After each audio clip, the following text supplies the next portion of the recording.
ఇది కొంచెం వేసుకొని ఇందులో ఎగ్ వేసుకోవాలి. ఇప్పుడు ఎగ్ వేసుకొని బాగా ఫ్రై చేసుకున్నాక మ్యాగీ వేసేసుకోవడమే అంతే. ఎప్పుడు ఇలా మామూలుగా చేసుకోకుండా ఇలాగ ఒకసారి కొత్తగా ట్రై చేసి చూడండి, చాలా బాగుంటుంది. టేస్ట్ అయితే ఆసమ్ అండి, చాలా బాగా వచ్చింది అవుట్పుట్ అనేది. ఒకసారి మీరు కూడా ట్రై చేసి చూడండి. ఇంకెందుకు ఆలస్యం మరి.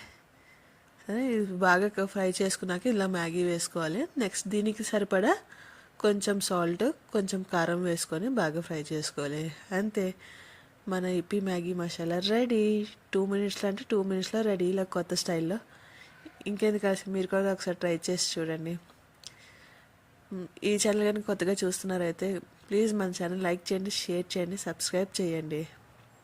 చూడండి, ఇది కొంచెం ఫ్రై అవుతుంది కదా. ఇప్పుడు ఇందులోని కొంచెం సాల్ట్, అలాగే కొంచెం టేస్ట్కి సరిపడా చిల్లీ పౌడర్ వేసుకొని బాగా కలుపుకోవాలి, అంతా మిక్స్ అయ్యేటట్టు. అంతే, ఇప్పుడు మ్యాగీ మసాలా రెడీ.